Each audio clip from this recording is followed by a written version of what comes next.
What if events went differently in Avengers Endgame? What if Spider-Man had the Venom symbiote? Imagine a new timeline where some of the events had unfolded differently. What could this mean for Tom Holland's Peter Parker? Well, welcome back, my fellow watchers of the multiverse, to the symbiote saga in the MCU. You may have seen part 1 to 3 of What If Spider-Man Had the Symbiote in Civil War, Homecoming, and also Infinity War. A single choice caused a ripple in this reality that has produced surprising outcomes. In this reality, Venom's presence leads to the survival of Spider-Man, who is supposed to be erased by the blip. Before we begin this mega event, I would like to promote the merch store. Starting right now, you can get the complete Symbiote Saga merch that is on sale right now, from this one symbiote design all the way from No Way Home. Get these exclusive designs this month from March before it's gone, because it'll only be happening this month. It's only available for the month of March. I'm also doing Spider-Man 4 through 10 hoodies. Those hoodies are out right now from Raimi Lizard, Vulture, Carnage, Kingpin, and Mysterio. The list goes on, and if you want to be the first to get them, right now is your chance. Promo codes will be listed on all of my socials, such as Facebook, Reddit, Discord, Instagram, and more. That being said, let's dive into part 4 of the MCU Symbiote Saga. The events of the war were hard to believe for Tony Stark, and that was saying something because Tony had seen quite a lot of things. After the Mad Titan had won, he erased half of all the universe's population, and that was heartbreaking for everybody, including Tony Stark. Tony had to admit he had a small feeling inside of him that thought that Thanos had been bluffing, but when Doctor Strange and Peter faded before his eyes, the feeling also did. Tony had felt anguish like he had never felt before, and he had cried profusely. Then it happened. Peter's revival. Tony had already gone away to meet the survivors of the war when the process had happened, so Tony was oblivious to the event. Stark grimaced as he remembered how the supposed meet and greet with the Avengers was as everyone was mourning. If Tony Stark had not been in the deepest form of anguish possible, then the battle scene would have done it for him. Tony got the situation report from Wakanda's army general, and it was as suspected. They were no match for Thanos. The Mad Titan had completely outsmarted them and gotten the Mind Stone, and now he had escaped to an alien planet to possibly celebrate. Stark remembered how those days had been for him and the world, as he had completely lost hope for anything the world had to offer. All of that changed when Tony got a ring at his door. Tony actually smiled as he still recollected that particular day's events perfectly. Tony had just been tinkering around with the suits, but he could not find the heart to work on the symbiotic suits, as it reminded him of Peter Parker. Stark just worked hoping that it would take his mind off things, but it did not work. Tony asked so many questions about what he would have done differently to change the results of the battle, but he did not find anything, so he blamed Doctor Strange. If Strange had fled with the Time Stone as Stark told him to, then maybe things would have turned out right. Maybe half of the universe's population would still be alive. As Tony buried himself in his depression, work, and thoughts, the doorbell rang. Tony was immediately pulled out of his thoughts, and he became irritated as he did not want visitors for now.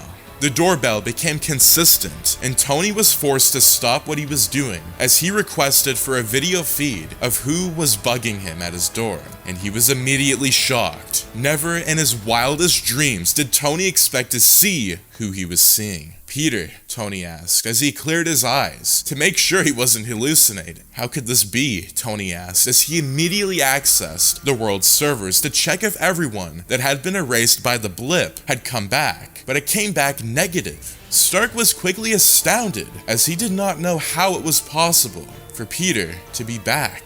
Tony Stark then looked into the camera again, and Peter had vanished. Tony quickly rushed to the front of his door, as he was sure he had seen Peter there. No, he cannot be gone again, Tony said. Tony opened his door, and the front yard was indeed empty.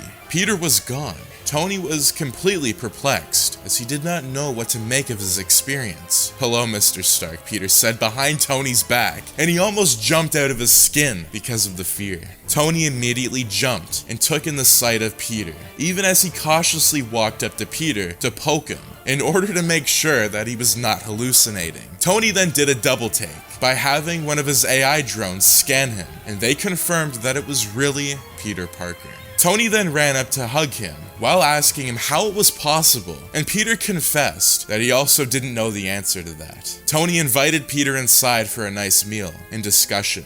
Once they were relaxed, Tony asked for his story, and Peter spilled. As Peter told Stark his story, he realized that he was lucky to be alive. Peter remembered very vaguely how he had rematerialized but without any memories. Peter's memories seemed to be very hazy at the time, but they were coming back gradually. Peter was seriously in pain and anguish, but he was also too weak to even scream and cry out as his atoms rematerialized one by one.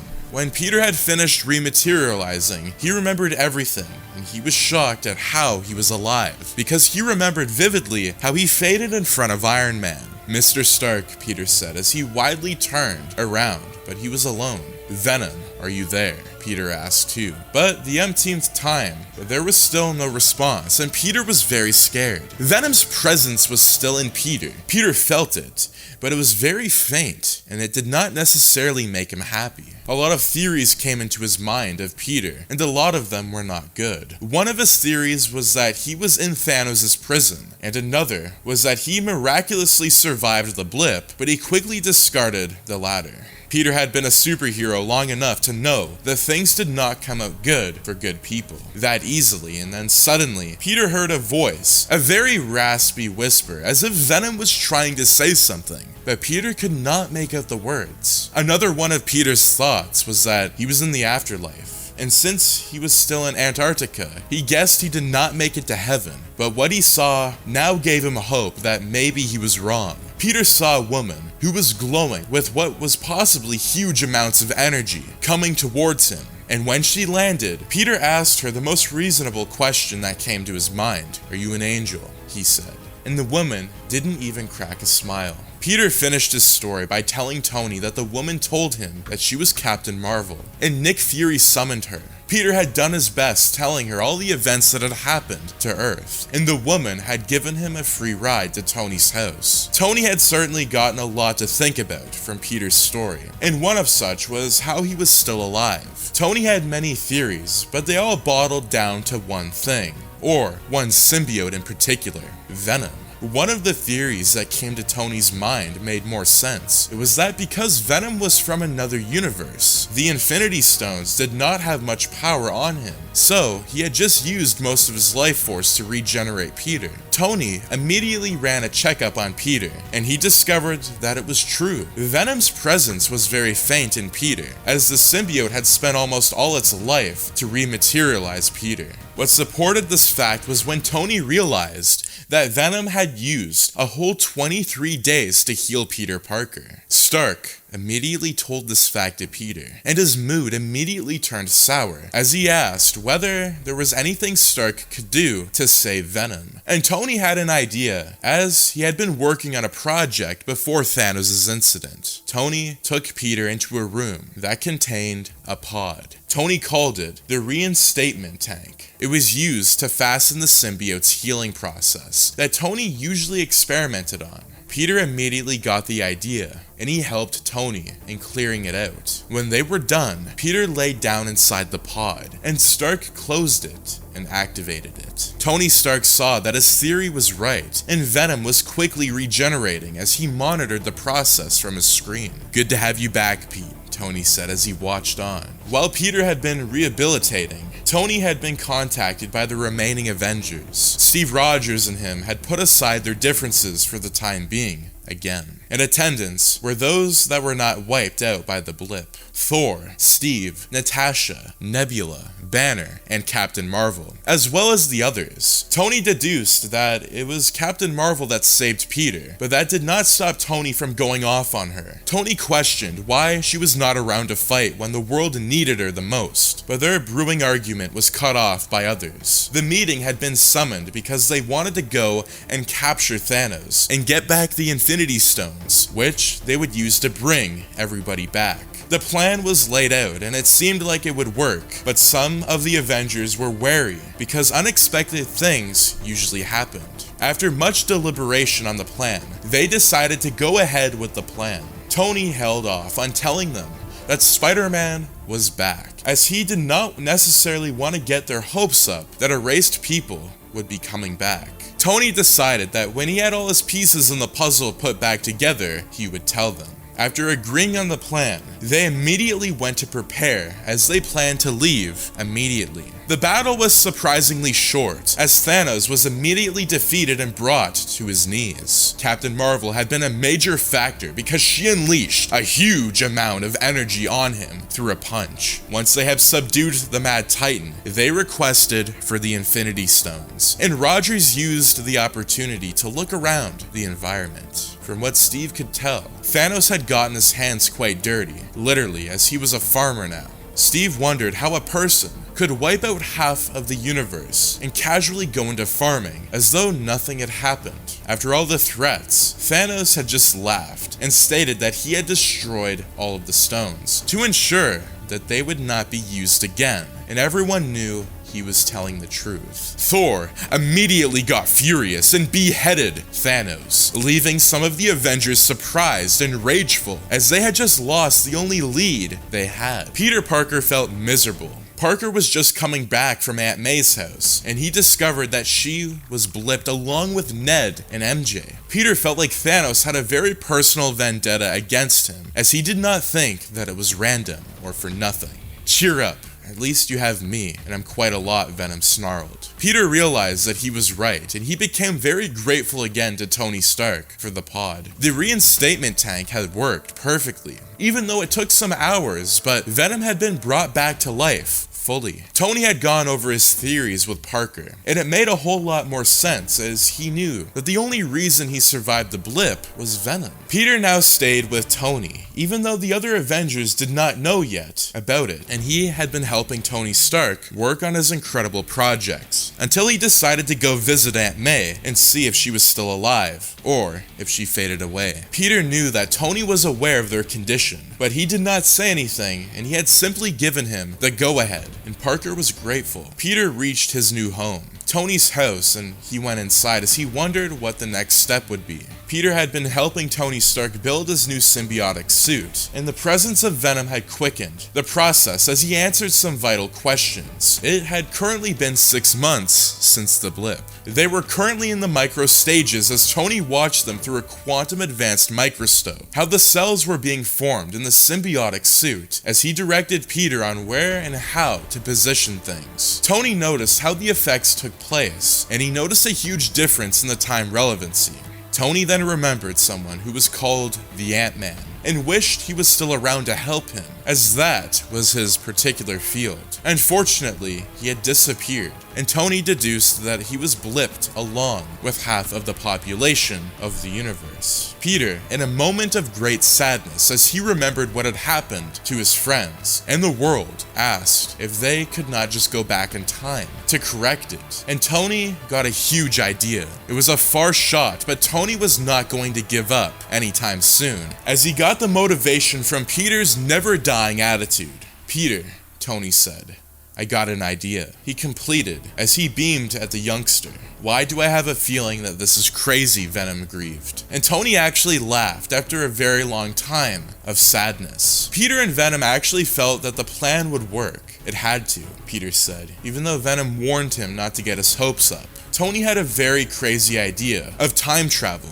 and they were semi-confident that they could pull it off. They had not yet told the other Avengers as they kept formulating their plans and gathering the materials, as Tony told Peter that it would be nice to go to them with the time machines rather than just the ideas. They started working on the machine day and night, and their heart was into it, so they moved fast. Suddenly, they hit a wall in their progress, and Tony knew that he had to bring in someone else, an intellectual. They had to bring in someone else, someone who had high intellect, and it was Bruce Banner. It had been up to 11 months since the blip happened, and they were not willing to allow it to reach the 1-year mark. Tony finally placed a call to Bruce, and he immediately came over when he heard that they were working on what could save humanity. Bruce Banner was impressed with what Tony and Peter had achieved. Bruce had thought that he was the busy one, as he had finally found how to merge the body of the Hulk with his mind. But seeing the work of Tony, he knew that he was far outmatched. Bruce had first been enraged when he discovered that Peter had rematerialized after the blip,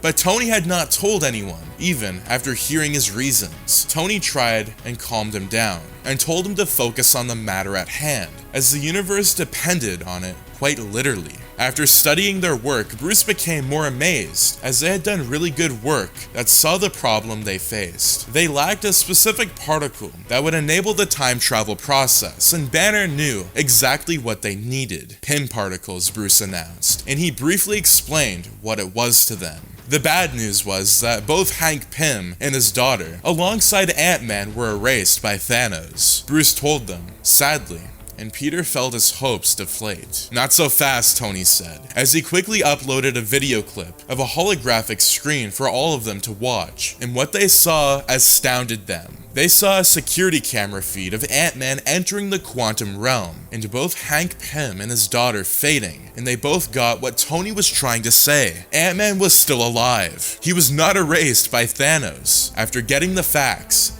they all went to retrieve him, and for the time, their plan actually seemed like it could work. Scott Lang could not believe his ears. According to Bruce Banner and the others, he had been in the quantum realm for almost a year, but he was just there for almost an hour. They informed him about Thanos and the war that took place. When Scott heard that both Hank and his daughter were gone, his heart skipped, and he decided that he would do everything within his powers to bring them back. They took Scott to the machine, and he supplied them with the Pym particles, and they did a test run. It was a success. Immediately after the test run, they had sent out a signal to all the Avengers and heroes remaining. Even Clint Barton attended. Tony was anxious about how they would take everything, but it did not matter much, as it was all for the greater good. When each and every one of them were present, Tony narrated everything to them with the help of Peter Parker, whom they were surprised to see. They were all still silent, and he finished everything, and surprisingly, they agreed to do it without much complaint. Tony immediately understood, as without voicing it all of them had been deeply affected by the blip,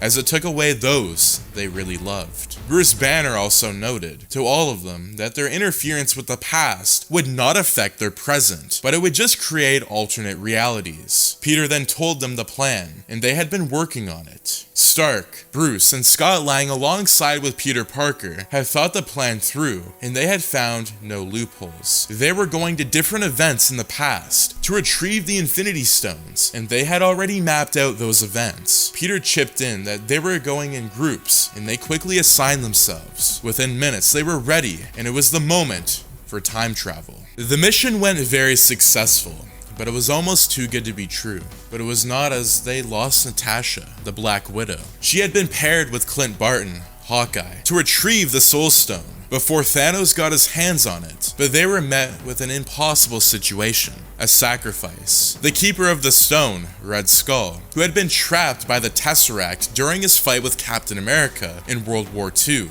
told them that in order to get the Soul Stone, a soul must be sacrificed. Natasha had decided to sacrifice herself, and she succeeded, even though she had to fight through Hawkeye to do it. The other Avengers got back the various stones, and Thor even got back his hammer, Mjolnir, after a heartfelt talk with his mother.